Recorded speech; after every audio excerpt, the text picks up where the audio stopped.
पहले ज़रा थोड़ा सा आप लोग मुझे इजाज़त दीजिए कि मैं थोड़ी सी सेल्फ इंटेलिजेंस करूँ। आई थिंक मुझे को बुलाना चाहिए और बुलाना चाहिए था। इनका मेरा एक अजीब किस्म का रिश्ता है और वो मैं आपको बताऊंगा क्या है, हैरत अंगेज। और वो आज सच कहता हूँ आपसे, आज चूंकि मैं सोच रहा था कि यहाँ क्या बात करनी है, तो मुझे पहली बार इस बात का ध्यान आया, मुझे ध्यान नहीं। He was born in 1965. I joined film industry in 1965. His first film was in 73. He was 8 years old. That film was written by Salim Javed. इन्होंने पहली बार हमारी पिक्चर में काम यादों की बात। उसके बाद एक पिक्चर बनने, हम स्क्रिप्ट में लिख रहा था, फरियाज होटल है खंडाला में, उसमें तो मुझे मालूम हुआ कि नासिर साहब भी होटल में ठहरे और ज़बरदस्त एक फिल्म है उसकी शूटिंग का। तो मैं उनसे मिलने सलाम करने गया, इसलिए कि हम तो यादों की बारात देख चुके थे, उनसे हमारे बड़े थे। तो अंदर गया और भाई कहाँ यहाँ, तो मैंने बताया मैं भी यहीं ठहरा हूँ बैठा। तो मैं उनसे इधर उधर की बात कर रहा था, अचानक मेरी नज़र पड़ी, बड़ा हॉल था स्वीट का, तो कोने में एक लड़का बैठा हुआ कॉन्टिन्यूटी बुक लिख रहा था। मैंने उसे देखा, मैंने पूछा नासिर साहब ये लड़का कौन है? कहले भाई ये ताहिर का बेटा है और मेरा असिस्टेंट है। तो मैंने कहा असिस्टेंट क्यों बना है? क्यों, ये तो स्टार है, ये लड़के के साथ आप फिल्म बनाइए, सुपरस्टार है लड़का, ये गवाह है बात। मैंने ना इनका कोई सीन देखा था। साहब ने सिर्फ एक दफा मुझे देखा, वो मतलब 10-15 मिनट बैठे होंगे आप फिल्म में। I was around 18 years old that time, 18 साल का था। तो नासिर साहब ने कहा भाई तुम ले लो अपनी पिक्चर में। मैंने कहा नासिर साहब इसको आपकी लिखी हुई रोमांटिक फिल्म चाहिए, he should start his career with a romantic film and ultimately that's what happened. अब देखिए इनकी पहली फिल्म जो इन्होंने प्रोड्यूस की वो थी लगान, उसके गाने मैंने लिखे।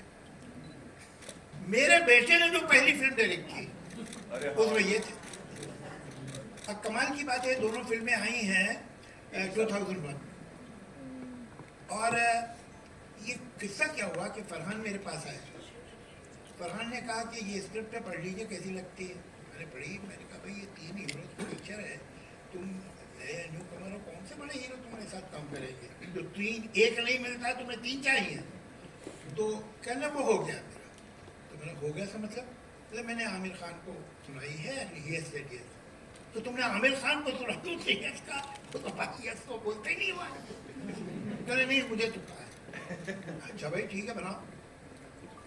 बहुत ज़माने के बाद मुझे एक किस्सा इन्होंने सुनाया, कहने लगे जब मैंने अपने सेक्रेटरी को कहा था कि अगले 6 महीने में कोई स्क्रिप्ट नहीं सुनूंगा, मगर ये लड़का सेट पे आया, मैं शूटिंग कर रहा था, तो पहले तो इसकी सूरत, फिर नाम मुझे समझ में आ गया कि आपका बेटा है। तो मैंने कहा मैं अभी 6 महीने सुन नहीं रहा हूँ, मैं फिर बाद में। अब मैं वेट कर रहा था कि आप मुझे फ़ोन करेंगे कि भाई वो मेरा बेटा है सुन लो। जब 10 दिन आपकी कॉल नहीं आई तो मुझे ऐसा यकीन हो गया कि इसने अपने बाप से बात नहीं की। तो मुझे क्यूरियोसिटी हुई कि अगर बाप से बात नहीं की है, जो कि जानता है कि भाई आमिर खान से अच्छे रिलेशन है इसके, तो फिर लड़के में कुछ दम होगा, सुनता हूँ। और सुना, और जैसे ही वो स्क्रिप्ट खत्म हुई इन्होंने हाँ कह दिया। तो मतलब ये है कि अगर कहीं गलती से मैंने फ़ोन कर दिया होता तो बेचारे का करियर ही बर्बाद हो जाता। आमिर साहब, मैं पहला सवाल जो आपसे करना चाहता हूँ ये है कि आपने जो फिल्में की हैं, एक मतलब ये कि एक मीडिया स्टार जिसे कहते हैं, वो यकीनन आप में रहा है। ये फिल्में बहुत कामयाब हुई, लेकिन मैं इन फिल्मों को दूसरी तरह से देखता हूँ। ये फिल्म आपके अलावा कोई नहीं करता। मसलन हमारे गहरे दोस्त हैं जिन्होंने लगान डायरेक्ट की, लिखी और डायरेक्ट की। उसके साथ आपने पहले पिक्चर की हुई थी बाजी, जो नहीं चली। जिसकी पिक्चर न चले उसको तो आदमी बांस पुल से नहीं छूता, ये अजीब बात है। मगर आपकी फिल्म की, एक नया लड़का आपके पास आया और 3 हीरो की कहानी लेके आया, आपने उसकी फिल्म कर ली। ये तुम्हें हिम्मत कैसे उस 3 हीरो की मेरे पास लेके आया? रिएक्शन तो ये होना चाहिए। इससे पहले ये जो थी रंग दे बसंती से पहले इस डायरेक्टर ने क्या बनाई थी, पीछे अमिताभ बच्चन के साथ बनाई थी, which was not a successful but it is. आपके जो सारे डायरेक्टर, इसके अलावा जो दूसरी पिक्चरें हैं रंग दे बसंती के अलावा, धूम हो, दंगल, दंगल कौन एक्टर करता? कोई हीरो जो अच्छा खासा कामयाब टॉप का हीरो है, कोई दंगल करता? इम्पॉसिबल, नहीं करता। एक आदमी जो भद्दा मोटा हो गया है और उसकी बेटी उसे टैक्सी ली है कि कुश्ती में हरा देती है, नामुमकिन। तो ये, और आपने ये फिल्में, इट इज वेरी ऑब्वियस ये डायरेक्टर्स के नाम, आमतौर से एक्टर उस फिल्म में काम नहीं करते जिसमें वो कर रहे हैं, वो डायरेक्टर की हिट फिल्म में काम कर रहे होते हैं जो रिलीज हो चुकी है। आई थिंक लोग समझे नहीं आपने क्या कहा। नहीं मतलब अगर मेरी पिक्चर हिट हो गई, मैं डायरेक्टर हूँ, तो मेरी अगली पिक्चर में कोई भी काम कर लेगा, वो इसलिए करेगा कि वो पिक्चर हिट है। अरे भाई वो तो रिलीज हो चुकी है, अभी तो कुछ और बन रहा है। मगर ये इस तरह से कर, और अगर पिछली फेल हो गई तो आप उनके पास बैनर भी ले जाइए तो भी नहीं करेंगे। ये एक आम बात है, हम रेपुटेशन पे जीते हैं। लास्ट फिल्म क्या थी इसकी? Your criteria is very obvious, is not the director and not the immediate success. तो what is your criteria of signing a film? My criteria Javed साहब, एक्चुअली मैं तीन चीजें देखता हूँ, मतलब मोटी मोटी, but it's the answer is not that simple. तो मोटिवेट तीन चीजें जो मैं देखता हूँ वो एक है कहानी, स्क्रिप्ट, स्क्रीन प्ले, लिखाई, दूसरा है डायरेक्टर और तीसरा है प्रोड्यूसर। तो इन तीनों में I am trying to see what is it, मतलब कहानी ऐसी हो जो मुझे पसंद आए, डायरेक्टर ऐसा हो जिसके काम पे मुझे भरोसा। तो आमतौर पे we see success, but I don't see the success, I see the ability of the person, कि यार इसको काम आता है कि नहीं आता। Because success I know is not, you know, it often determined by many multiple things, but the person should know the work, काम आना चाहिए। तो ये डायरेक्टर को काम आना चाहिए। इसका जवाब मैं थोड़ा पहले से शुरू करता हूँ। जावेद साहब, जब मेरी पहली फिल्म रिलीज हुई जी, तो उस वक्त कामयाब हो गई, मैंने सिर्फ मंसूर के साथ काम किया था तब तक, जी, नासिर साहब के साथ काम किया था एज एन असिस्टेंट। और जब कामयाब हुई तो उसके बाद मुझे बहुत सारे ऑफर आए, आई एम टॉकिंग ऑफ 1988, इतने ऑफर आए, मतलब मैं 300-400 ऑफर आए थे, मजाक नहीं कर रहा हूँ। Almost every day I used to get some 15-20 offers, पता नहीं कहाँ से प्रोड्यूसर आ रहे थे। और मैं नया था, मुझे समझ में नहीं आया कि फिल्म में साइन करना, इवन साइनिंग वन फिल्म, कितनी बड़ी जिम्मेदारी होती, उस वक्त मुझे अंदाजा नहीं था। और उस वक्त दौर ये था कि हीरोज जो थे वो 30, 40, 50 फिल्में कर रहे थे एक साथ। आई don't know whether you remember, but Anil Kapoor had the least number of films. Film information में लिस्ट आती थी, how many actors have got how many films, तो ये 33 फिल्म्स। तो आई थॉट 33 फिल्म्स। तो अनिल कपूर? हाँ, Anil Kapoor sir. Hardly But that was a time, you know, when, you know, people had multiple films. So I ended up signing 9 or 10 films in the first offers that I got. अब इसमें दो तीन चीजें मुझे कहनी, एक तो जो डायरेक्टर्स जिनके साथ मुझे काम करना था ना जावेद साहब, जो आप जिनका काम पसंद करते हैं, जो कामयाब भी हैं, सुभाष घाई, you know, that time they were the top directors, and I wanted to work with them, but none of them offered me a film. उनका ऑफर नहीं आया। तो जो बाकी कभी उनका शुक्रिया अदा किया? चलिए, तो बाकी जो मुझे ऑफर्स आए उसी से मैंने चुने, और फिर चुनने के बाद जब उन फिल्मों की शूटिंग शुरू हुई तब मुझे अंदाजा हो कि एक्चुअली मैंने क्या हिमाकत की। और कुछ 9 फिल्में थी मेरे साथ, मैं दिन में 3 शिफ्ट कर रहा था, और चूंकि बड़े डायरेक्टर नहीं थे, नए डायरेक्टर थे, या you know directors who still had to make it, and producers भी नए थे ज्यादातर। तो when the shooting of these films began, I realized that I had made a mistake, क्योंकि मैं खुश नहीं था जावेद साहब। मैं घर जाता था और मैं रोता था, मजाक नहीं करता। I used to get so disturbed, क्योंकि मैंने कहानी सुन के कहा था, लेकिन हर इंसान का नजरिया अलग होता है। तो that lesson was a very big lesson for me. Those 6 months, 1 year, which I was struggling, I realized that it's not only the script. The director has to be as good. Everything ultimately is in the director's hands. ये मुझे realise हुआ in that journey of 6 months, 8 months, 2 years when I was doing these 9 films. Second thing I realised is that script कुछ भी हो, अगर director जो है होता क्या है कि मैं स्क्रिप्ट सुनता हूँ, मैं आप एक उदाहरण एग्जांपल देता हूँ कि सीन ये है कि एक खूबसूरत से पहाड़ पे रोमांटिक सीन चल रहा है, हीरो जो है पहाड़ पे खड़ा होकर गाना गा रहा है। अब मैं सोच रहा हूँ पहाड़ जो है कश्मीर है, कश्मीर की वादियों में हम गाना गा रहे हैं। डायरेक्टर सोच रहे हैं यार खंडाला में कर लेंगे, मुझे पता है प्रोड्यूसर का बजट इतना नहीं है, खंडाला में भी अच्छी वादियां हैं। प्रोड्यूसर सोच रहा है फिल्म सिटी में भी 2-3 टीले वहां कर लेंगे। तो मैं कश्मीर में सोचता हूं, लेकिन उसकी शूटिंग अल्टीमेटली होती है फिल्म सिटी। हाँ, तो दिस आई रियलाइज्ड अजय कि यार जाना था जापान, पहुंच गए चीन। तो आई रियलाइज कि यार 3 चीजें बहुत इंपॉर्टेंट है। It's not just one thing, it is the director, it is the script and the producer. Because अगर आपका प्रोड्यूसर कमजोर है तो आपने कितनी भी अच्छी फिल्म बना लो, आप उसको रिलीज ठीक नहीं मिलेगी, वो आपको रिसोर्सेज ठीक से दे नहीं पाएगा, आप कहीं ना कहीं फ्रस्ट्रेट हो जाओगे क्रिएटिवली, या एट द एंड रिलीज आपकी ठीक नहीं होगी। So I think these 3 things are most important and this was the big lesson I learned in the first 1 year of my starting to work in films. 1 साल में मैंने ये सबक सीखा जो मैंने आज तक फॉलो किया। I didn't break this. पहला जो वो था आपका रिलीज का सिलसिला, वो कौन सी पिक्चर थी? कयामत से कयामत तक पहली हुई, वो तो हुई। उसके बाद दूसरी फिल्म जो आई मेरी राख, that was my second film also. It was shot second, it release second. उसके बाद आई अव्वल नंबर, उसके बाद आई लव लव लव।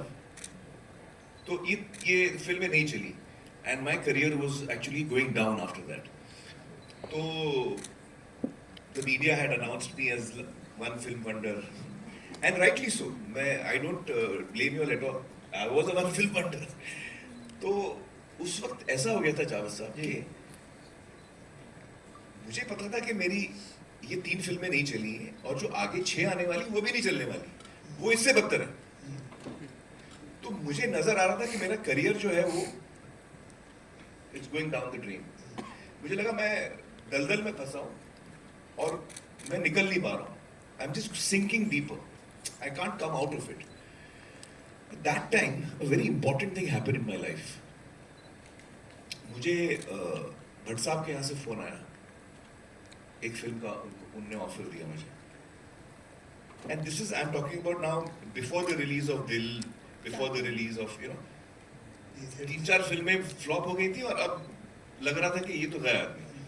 उस वक्त मुझे ऑफर आया एट माय वर्स्ट, तो मैं बहुत खुश हुआ। अच्छा, उस वक्त भट्ट साहब वाज ऑन द राइज।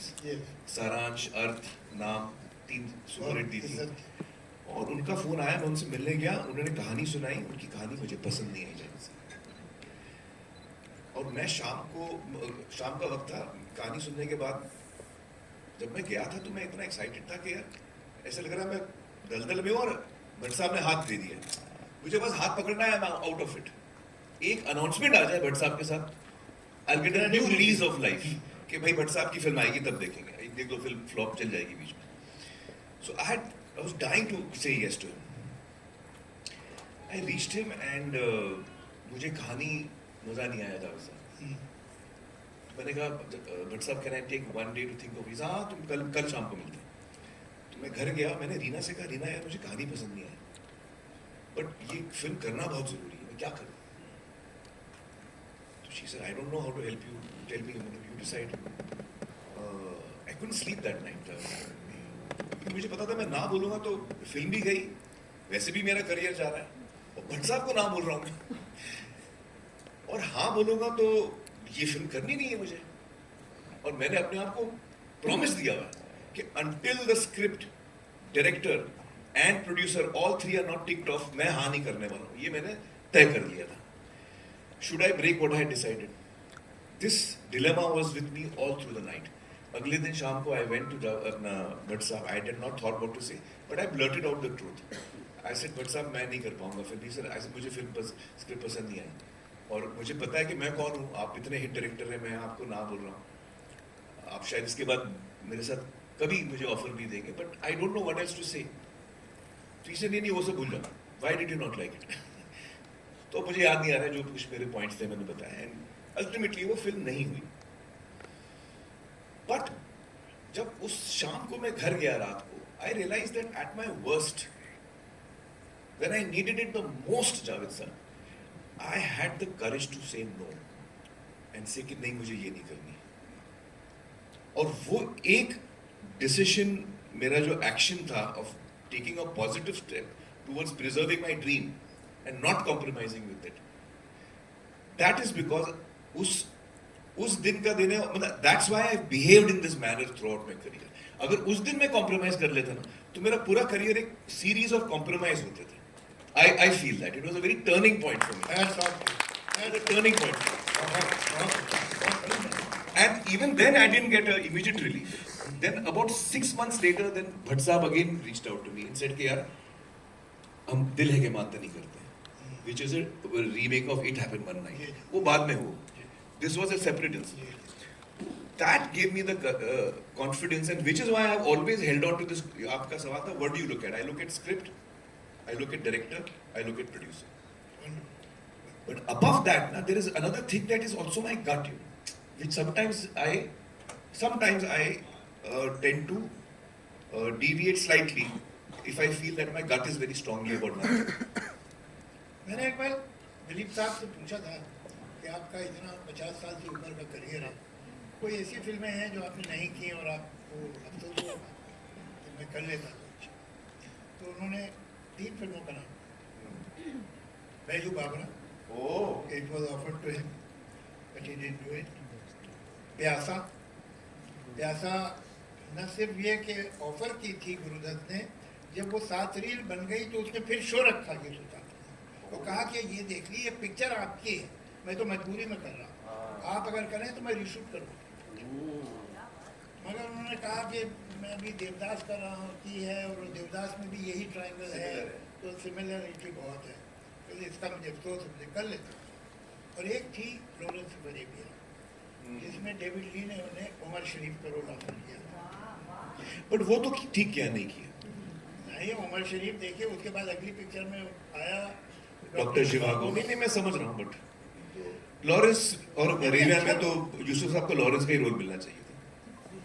नहीं, I mean as a fan I am feeling that. हाँ, मगर बहरहाल अब सीढ़ी पे कदम रखते हैं तो पहले ही सीने पे रखे ना. हाँ, सही है. बात तो सही है. ऐसी कोई फिल्में हैं जो आपने इनकार कर दी और आपको अफसोस है? दिलीप कुमार को तो था. I'm trying to think. कर रहा था, फिर मैंने नहीं की. But that was for other reasons, not for creative reasons. And even now I feel कि वो सही ही हुआ, because I think that जो सुर यश जी पकड़ रहे थे फिल्म का, I think Shahrukh was shooting that सुर slightly better. तो in retrospect मुझे लगा वो मैं करता तो शायद कुछ और ही हो जाता, because I was looking at it differently. So I don't really regret that, because I think वो फिल्म अच्छी बनी है और वो कामयाब भी हुई है, and I don't think I would have played उस सुर में. मैं नहीं खेलने वाला था जो I think Yash ji would have probably wanted, you know. और कौन सी फिल्म है? एक ही तो फिल्म है जो मैं करने वाला था, नहीं की. आप लोगों को याद आ रहा? बजरंगी भाईजान, I had heard the script, but I had actually told the writer, Mr. Prasad, that इसमें Salman will suit better. I mean, not that it's my suggestion, but when I heard the script, that was my reaction. I said कि script, Bajrangi भाईजान की script मुझे बहुत पसंद आई थी, और मैंने कहा था ये बहुत अच्छी स्क्रिप्ट है, लेकिन ये मुझे लगता है आप सलमान के पास ले जाइए. वो सलमान के पास नहीं ले गए, वो कबीर के पास ले गए. And then eventually Kabir finally went to Salman. But that was my reaction. For example, even Munna भाई, गांधीगिरी, जो लगे रहो है, originally Raju had written a script where he wanted me to play that part.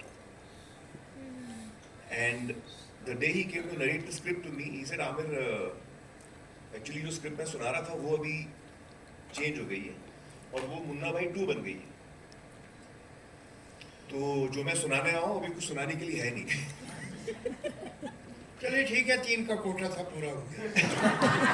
नहीं, बट ये interesting बात है जावेद साहब कि वो ही ऐसा कि कौन सी स्क्रिप्ट है, मतलब जो तुम मुझे सुनाने वाले थे अब वो कुछ और बन गई है. सर अब मैं उसका मुन्ना भाई 2 बना रहा हूँ, लगे रहो बना रहा हूँ. तो ऐसे ओरिजिनल था क्या? सर ओरिजिनल थी, इट्स इंटरेस्टिंग साहब. ओरिजिनल थी कहानी के एक बंदा है जो इंडिपेंडेंस से पहले is a big freedom fighter, मतलब is a young guy who's Gandhian, and then he wakes up 40-45 years later. India has got independence, हम 90s में आ गए हैं और दुनिया आगे बढ़ गई है. अब उसको लगता है अभी भी वही है वो. तो that's why he talks to Gandhi and all that, because he doesn't know Gandhi has passed away. He doesn't know कि Gandhi has been killed. So that was his original concept. तो ये सर अब मैं नहीं सुना रहा हूँ क्योंकि अब तो मैं उसका कुछ और बना रहा हूँ. तो जब he told me this roughly कि मैं ऐसे कर रहा हूँ, I said even I agree, it's right. You should make it Gandhigiri. It will suit Munna भाई too. Even I agreed with him. तो regret मेरी एक भी नहीं है जॉर्ज. अभी तक तो नहीं. होने नहीं दे रहा. हाँ? मैं बहुत ही मतलब आपसे एक बात में बहुत इम्प्रेस हूँ. देखिए एक लाइन में हिट कई लोग आपने खुद ने जावेद साहब 18 हिट है. सूट अपना नाम बाद में ले लो. मनमोहन देसाई जो है उन्होंने एक लाइन में, यश चोपड़ा ने एक लाइन में बहुत ही, एलवी प्रसाद ने एक लाइन में बहुत ही, सलीम जावेद ने एक लाइन में बहुत ही. लेकिन अगर आप इन सब का काम देखेंगे तो they have moved only a certain genre. वो एक तरह की कहानियां भले अलग होंगी लेकिन उनका धर्म जो है कहानियों का बेसिकली वो एक. वो ऐसा नहीं है कि एलवी प्रसाद साहब ने एक जेम्स बॉन्ड की फिल्म भी बीच में बनाई थी, तो ऐसा नहीं हुआ. तो नासिर साहब is one of the most underrated और under recognised producer director of film industry. मैं थोड़ा सा उनके बारे में जरूर आपको, अब ये भतीजे बैठे हैं, जरूर इन्हें मालूम नहीं. बिल्कुल नहीं. देवानंद की जो इमेज है वो नासिर साहब ने, शम्मी कपूर की जो इमेज है वो नासिर साहब ने बनाई. ये लोग ऐसे नहीं थे. ये देवानंद बने हैं नासिर साहब की फिल्मों से. 2 पिक्चरें जो उन्होंने लिखी, मुनीम जी एंड पेइंग गेस्ट. हाँ, पेइंग गेस्ट, और उसके बाद जो डायरेक्ट की फिर वही दिल आया. ये इमेज जो है पूरी देवानंद की.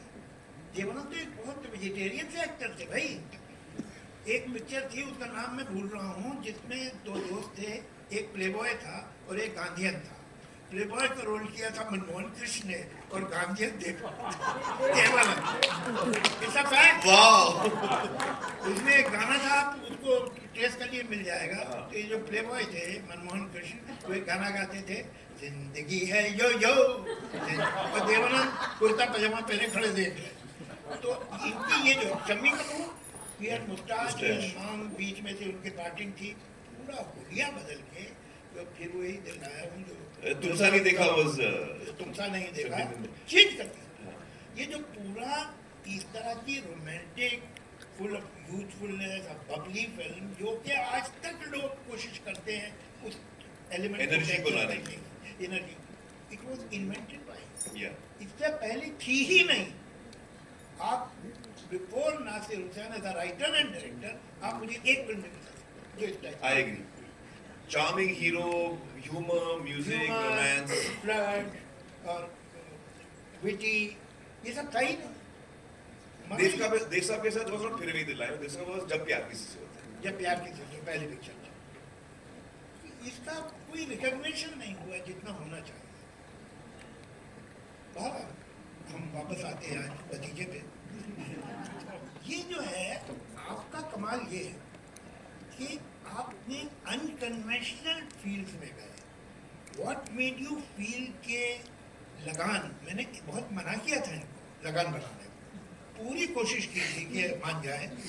एक दिन मैं फोन किया, मैं भाई बहुत प्रॉब्लम है, मैं आपसे मिलना चाह रहा हूँ. तो ये इनकी बेगम साहब दोनों आए. मैं भाई क्या कर रहे हैं, मुझे क्या है, मैं गाने लिख लूँगा, मगर आपसे मेरे दिल में मोहब्बत इसलिए कह रहा हूँ. आपने लिस्ट बनाई है कि क्या क्या गलत है, उस पे बेस करके आपने अपनी स्क्रिप्ट लिखी. लोग कहते हैं गांव का हीरो नहीं चलता, आपने कहा. लोग कहते हैं धोती पहने हीरो तो बिल्कुल ही नहीं चलता, आप धोती पहने घूम रहे. लोग कहते हैं कि पीरियड फिल्म अब कोई नहीं देखना चाहता, आप पीरियड फिल्म. लोग कहते हैं cricket is a very slow game, आपने क्रिकेट के ऊपर पिक्चर बनाई.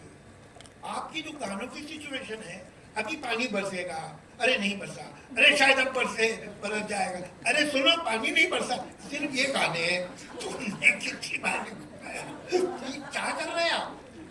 तो इन पे कोई असर नहीं हुआ। नहीं जाए साहब बहुत अच्छी बनेगी, आप फिक्र मत कीजिए।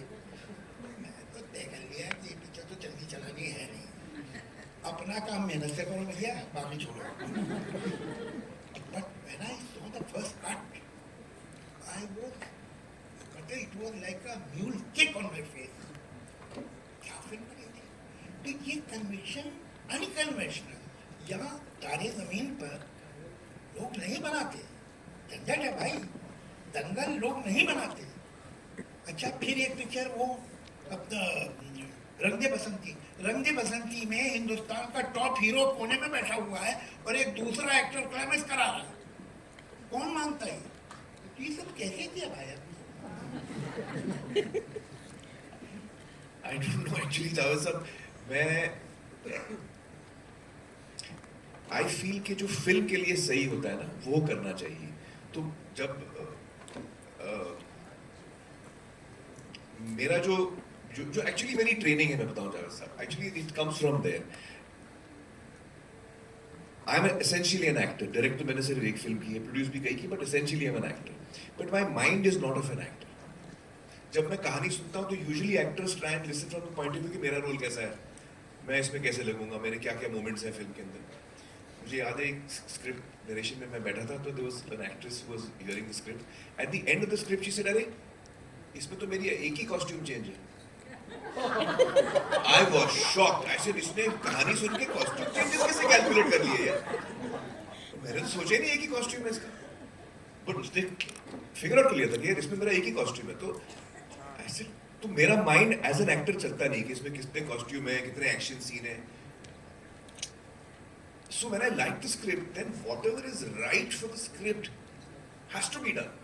Whether it is for me, against me, it doesn't matter. जो कहानी और फिल्म के लिए सही है वो होना जरूरी है, उसको मैं फॉलो करता हूँ। तो मेरे लिए अच्छा, it's also because I grew up in a household of filmmaking. Nasir साहब, ताहिर साहब, अपना अब्बाजान, तो उनकी because they were not actors, they were always for the film. So I've sat through so many. मुझे कहानियाँ सुनने का बहुत शौक था जावेद साहब। तो घर पे जब अब्बाजान को कोई कहानी सुनाने आता था, आइडिया, प्लॉट, कभी कभी पूरी 3 घंटे की विद डायलॉग्स, नरेशन, तो मैं कोने में बैठ के सुनता था। ये है फ्रॉम द एज ऑफ 5 और 6, मुझे याद है मैं सुनता था। और क्योंकि नसीम भी जो हमारी कुक थी वो भी शेख चिल्ली की कहानियां सुनाती थी, रात को हवा महल प्रोग्राम आता था रेडियो पे, तो मुझे कहानियों का बहुत शौक था। तो अब्बाजान को जब कहानी सुनाने आते तो मैं कोने में बैठ के सुनता था। फिर कुछ वक्त के बाद अब्बाजान को रियलाइज हुआ कि ये पर्दे के पीछे बैठ के कहानी सुन रहे, तो तुम आगे आगे सुनो। तो आई देन सिट ऑफिशियली हॉल में बैठ के सुनता था। और सारे डिस्कशंस मैंने सुने हुए, सारे राइटरों, Mirza brothers used to come and narrate. Ismail Shroff had directed a lot of films at that time. He used to, हाँ, तो मुझे याद है कि that was the way I was absorbing about filmmaking, hearing the discussions, sometimes agreeing with what they were saying, many times not agreeing with what they were saying. But because I was so small, I didn't have the courage to say against them. फिर उसके बाद अब्बाजान ने फिर बीच में थोड़ी देर के बाद उन्होंने पूछना शुरू किया, तुमको क्या लगता है भाई? He used to ask me. Then after 2-3 years, when I was 8 or 9, I remember once Ammi coming and telling me कि भाई वो अब्बाजान ने कहा है कि वो थर्सडे को तुम घर पे रहना, कहानी सुनाने आ रहे हो। So then I realized my father wants me to sit there. That was a big promotion for me. I said, अच्छा, he wants to know what I feel. So slowly, so from the age of 5 till the age of 15, 16, हर वो कहानी जो अब्बाजान ने सुनी वो मैंने सुनी. And I did not know that time कि वो मेरा training period है. So maybe that is the thing. I don't know what it is. So my vision is not towards. I don't look at it from an actor's point of view. I always look at it from a writer or a filmmaker's point of view. बहुत अच्छा। ये एक process osmosis का होता है, ये नहीं कि आपके चचा या आपके वालिद ने बैठ के आपको सिखाया कि ये करो वो करो। अगर वो आपके एटमॉस्फेयर में है तो वो खुद ब खुद सीप इन कर जाता है। जी। वो एक ऑस्मोसिस का प्रोसेस है। तो ये बहुत अच्छी बात है कि आप एक ऐसे माहौल में थे कि जहाँ कहानियाँ थी।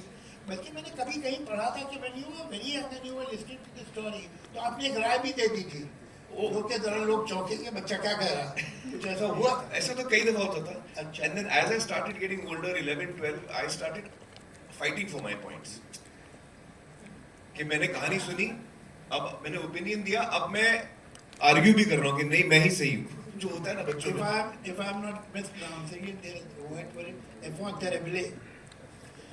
हाँ, इन्फेंट टेरेबल। हाँ, तो enfant terrible, ये ऐसे होते हैं ओवरग्रोन बच्चे।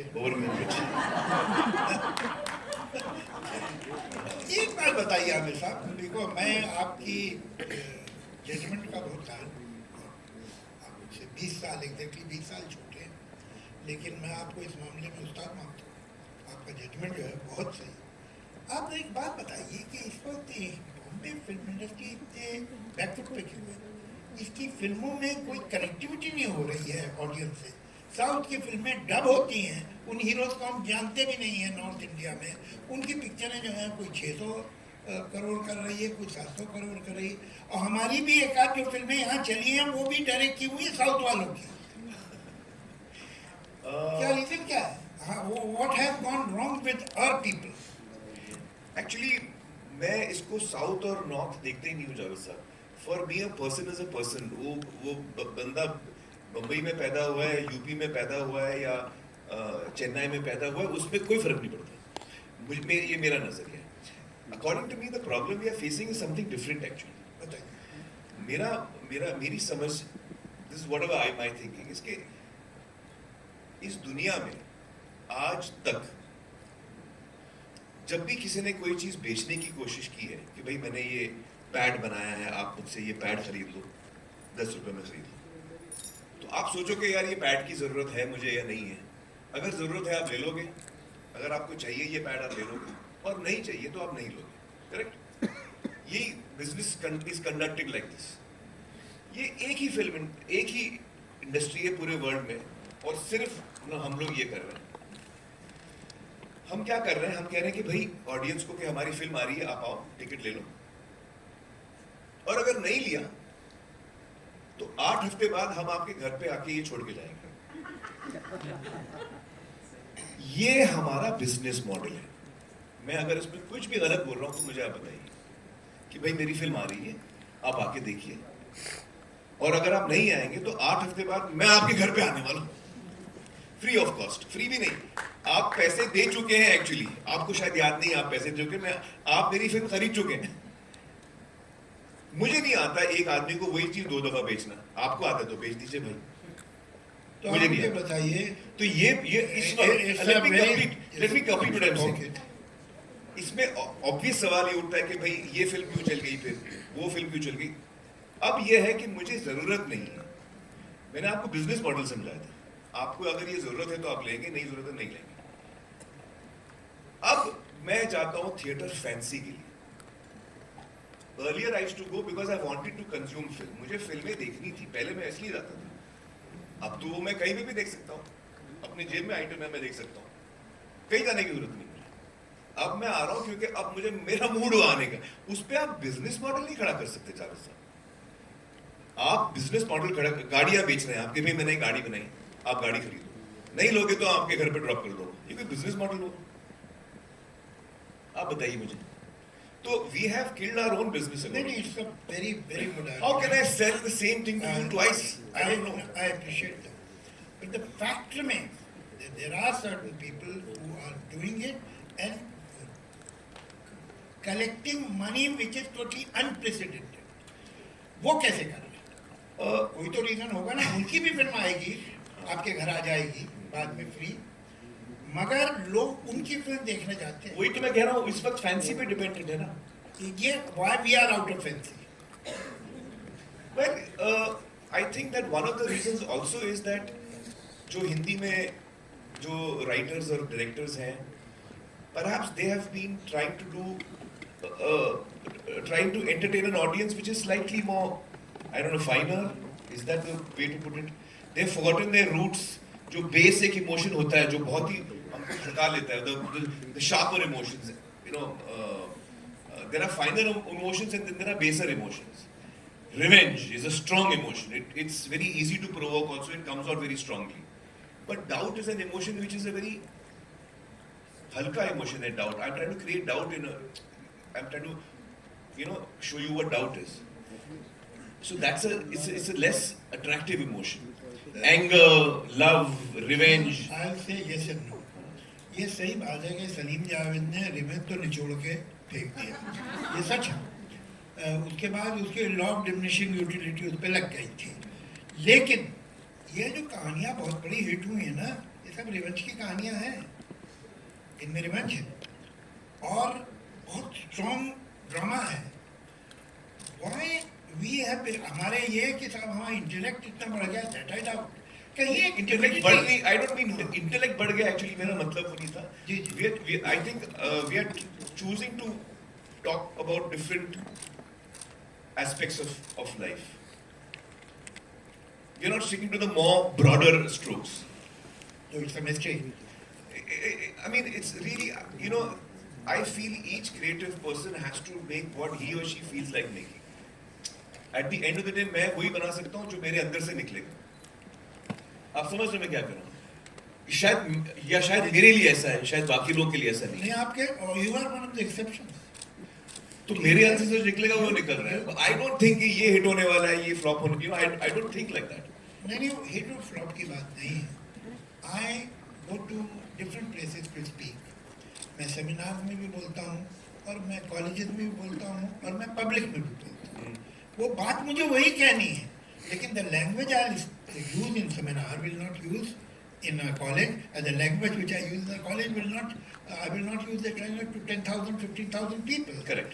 तो बात आप सही कहिए, बुरी बात मत कहिए, लेकिन उसका जो कहने का अंदाज है, जो कम्युनिकेशन है, and not that they are making Padhar Panchali. Let's be honest, they are trying desperately to connect, but they are falling flat on their faces. Where are they going wrong? And you are the best judge because you are still connected. Maybe एक आध आपकी picture उतनी नहीं appreciate हुई होगी, but now I am again working with you in Lahore, and I can see how well connected you are and how earthily you can think. तो आपको मैं एक एक्सेप्शन कहूँगा, और ये जो है don't be kind to others. आप सोचिए कि गड़बड़ क्या है।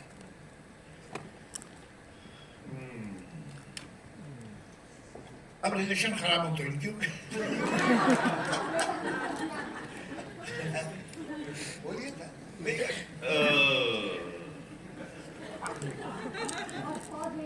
नहीं, आई थिंक थोड़ा बहुत Ajay to blame for this.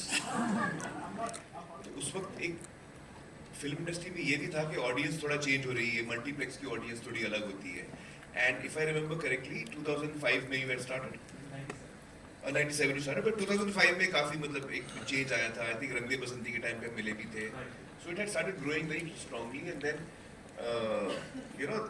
there was a certain genre of films that were being made which were called multiplex films. You remember Kamal?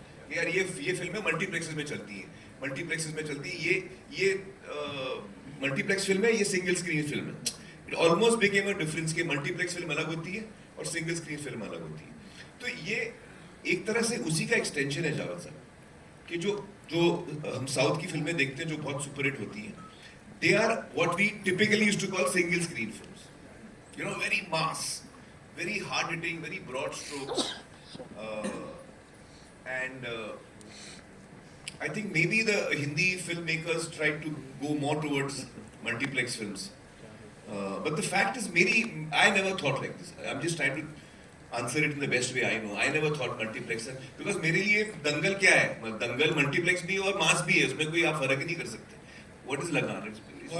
It's you're rooted right there. It is possible to have a language which will be understood by different sections of society. Of course, definitely. I believe. And this is what most of the filmmakers are not able to achieve. But it's okay. It's, I think everything is a bit of a cycle. You learn, you make mistakes. एक दौर आता है जब आप कुछ करते हैं, then you start realizing, and then you course correct. Everyone course corrects. Except me. मैं एक ही लाइन पे लगा हूँ। जी, नहीं, मैं ये कह रहा था कि अगर हम जल्दी से समझ जाए तो अच्छा, इससे पहले कि हमारी साइकिल भी बिक जाए। जी, आप साइकिल का बताएं। जी, मतलब मैं अपनी अंडरस्टैंडिंग से एक छोटा सा पॉइंट रखना चाह रही थी कि आजकल फिल्में इतनी ज़्यादा बन रही हैं कि अब हर एक के लिए अलग अलग जगह है। जो कहानी बड़े पर्दे पर नहीं कही जा सकती वो आप OTT पे लाते हैं। तो आजकल कहानियाँ बहुत ज़्यादा कही जा रही हैं, इसीलिए शायद वो जगह नहीं मिल पा रही है। आई थिंक मतलब जी जी कि उसका शायद वही जगह थी जहाँ पे वो कही जा सकती है। शायद आई डोंट नो, दिस इज नहीं, I think we failed in Lalsi. I don't think. I enjoyed it. Yeah, no, I appreciate that. A lot of people have loved it, but I have also met a lot of people who didn't like it. In fact, Javed Saab is one of them. Javed Saab ने film देखी और मुझे बोला कि I didn't like it at all. तो मैंने बाद में कांटेक्ट करने की कोशिश भी की, कई बार मिला नहीं। नहीं, Javed Saab didn't like and a lot of people didn't like Lal Singh Chaddha and it didn't connect with them. तो as a person who was part of making it, मुझे realize हुआ कि हमने कहीं पे हमने कनेक्ट नहीं किया है कुछ लोगों से कनेक्ट किया है, लेकिन ज्यादा लोगों से हम कनेक्ट नहीं कर पाए।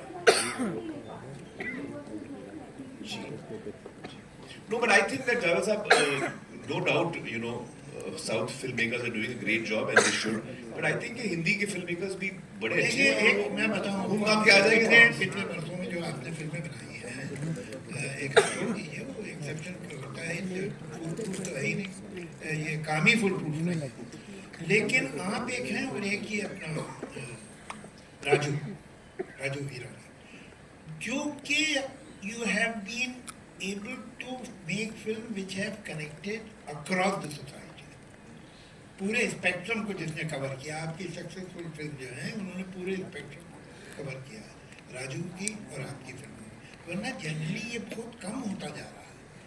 बहुत इतना ख़राब नहीं था सिचुएशन कि कुछ एक कल्चरल पॉइंट में फिल्म बनती है कि ये फिल्म जो है इसका ज़मीन से कोई वास्ता ही नहीं है, तो वो गड़बड़ है। और वो अपब्रिंगिंग की, एजुकेशन की, एक्सपोजर की गड़बड़ है यंग फिल्म मेकर्स में। सच बात ये है, आप एक कनेक्टेड आदमी है जिनके आपके पेरेंट, आपके अंकल उस जगह से आए जहाँ आपने फिल्म को बहुत वो 5 साल और 8 साल की उम्र में से सीखना शुरू किया, तो आपकी कनेक्टिविटी रह गई। अगर आज आप कॉन्वेंट से निकले होते और आप फिल्म बनाते तो आपको ये प्रॉब्लम होता कि पीछे तो कुछ है नहीं। आज पीछे कुछ नहीं है। We are not rooted. It has something to do with education. It has something to do with the Being rooted, I agree with that. newly found affluence, whatever. It's a serious problem. एक चीज और है, मुझे ऐसा लगता है कि हमने ना आम जगहों की साउथ सिनेमा की बात करते हैं तो मैं देखता हूँ कि वहाँ अभी भी सिंगल स्क्रीन बहुत ज़्यादा है। अगर हम लोग बड़े अफोर्डेबल प्राइसेस में फिल्में देखते हैं, हमारे यहाँ भी है, सिंगल स्क्रीन क्यों बंद हो रहा है? इसलिए लोग नहीं जाते। देखिए, आप इतना बुरा मत मानिए उस पर। इस मुल्क में अमीरों के लिए होटल है और गरीबों के लिए होटल है। अमीरों के लिए हॉस्पिटल है, गरीबों के लिए हॉस्पिटल है। अमीरों के लिए स्कूल है, गरीबों के लिए स्कूल है। तो ये तो होना ही था कि अमीरों के लिए सलमा हाउस हो और गरीबों के लिए। लेकिन गरीबों के हॉस्पिटल में जाइए तो आपको जगह नहीं मिलती है, इतनी भीड़ होती है। आप गरीबों के उसमें जाइए, रेस्टोरेंट में, तो आपको खड़ा रहना पड़ता बाहर लंच टाइम पे, तो इतने लोग होते हैं अंदर। 5 स्टार होटल के रेस्टोरेंट में तो मिल जाएगी जगह, वहाँ नहीं मिल पाती। तो सवाल ये है कि जो गरीबों के सिनेमा हाउसेज हैं, जो सिंगल थिएटर से सिंगल स्क्रीन, वहाँ कोई जाता क्यों नहीं? बाकी जगह तो सब जाते हैं जो गरीबों के लिए है, ये भी गरीबों के लिए। ये गरीबों क्या हो गया? जावेद साहब का पॉइंट तो सही है, बात तो सही आपकी जावेद साहब। इस पे सोच भी आना चाहिए। इस पे गौर अच्छा, करना आप नाराज होते हैं कि आप देखिए, मैं आपकी तरफदारी में बात कर रहा हूँ, याद रखिए कि साहब आपने तो कभी एतराज नहीं किया कि साहब 5 स्टार होटल में चाय कितने की मिलती है? टिकट महंगा, आपको आना है, बहुत कम्फर्ट है भाई, सीधे लेट जाएंगे आप, यहाँ पर रख सकते हैं खाने का सामान, सारी फैसिलिटीज है, तो आप उसका पैसा देते हैं। नहीं तो वही पिक्चर थिएटर में देख लीजिए, कितना आपसे कहा है You can afford it, that's why you can. तो वो अपनी जगह it is if the fuse will not work, something is wrong with our work. I agree आपसे. Something. पिक्चर अच्छी होगी ना तो जरूर चलेगी, चाहे वो इसमें एक फर्क है, मैं बताऊं. अभी जैसे लापता लेडीज आई, लापता लेडीज ऐसी एक फिल्म है जो मैं अभी तक एक इंसान से भी नहीं मिला हूं जिसने देख के बोला हो कि यार ठीक है, ठीक भी नहीं बोला. सब इतने प्रेस करते हैं फिल्म को, सबको इतनी फिल्म पसंद आती है और वाकई किरण ने इतनी अच्छी फिल्म बनाई है, लेकिन वो थिएटर में नहीं चली. अब आप बोल रहे हो अच्छी फिल्म थिएटर में चलेगी ही चलेगी. मैं आपको एग्जांपल दे रहा हूं. बिल्कुल ऐसा कुछ नहीं. आप ये देखिए, ये पिक्चर जो है super boys of Malegaon, her review ने उसे 4 या 4.5 दिया. जो आदमी ने चाहे सिंगल थिएटर में देखी हो या तारीफ की है, उसमें या देखी हो मल्टीप्लेक्स में, सुपर रेटेड में तारीफ की. मैंने पिछले 14-15 साल में उससे बेटर फिल्म नहीं देखी हिंदी. चलनी थी. थिएटर में तो कलेक्शन नहीं है. इसका आप क्या जवाब दोगे? ये पिक्चर जिसका जिक्र कर रहे हैं, बहुत ज्यादा इम्पोर्टेंट है. People goes for the stars. क्या है, मैं आपको फिर गिना देता हूँ जिसमें स्टार नहीं वो चल जाएगी. ऐसा नहीं होता. कोई फॉर्मूला है ही नहीं. जैसे कि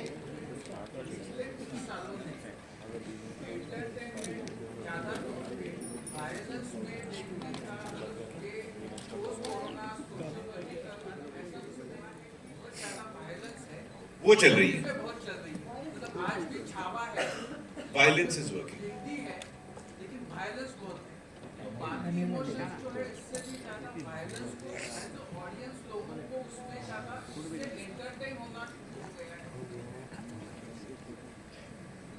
नहीं, और रीजन है but सर, did- पॉपकॉर्न महंगा है.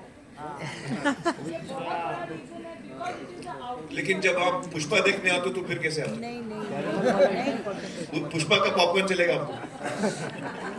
ये मैं जिंदगी में इंटरप्ट नहीं करता बिकॉज इससे बेहतरीन और खूबसूरत कॉन्वर्सेशन हमने कहीं नहीं देखा है sir. So I think there is some क्योंकि देखिए I can name at least 5 films which actually are very good, which should have run in theaters, but they are not. इसमें what I feel ना जावेद साहब के 2005 में ना ये अपना स्मार्टफोन आया. उससे पहले अपने पास स्मार्टफोन नहीं था. We used to use phones for communication, but smartphone, according to me, has changed with the world, and it has changed us also. क्योंकि क्या हो गया कि पहले क्या था कि जब मैं फिल्म देखने आया हूं तो मैं एक कैप्टिव ऑडियंस हूं. सिनेमा का पर्दा है और मैं हूं, किरदार है और मैं हूं, और उनके साथ मेरा रिश्ता चल रहा है, कहानी के साथ रिश्ता चल रहा है.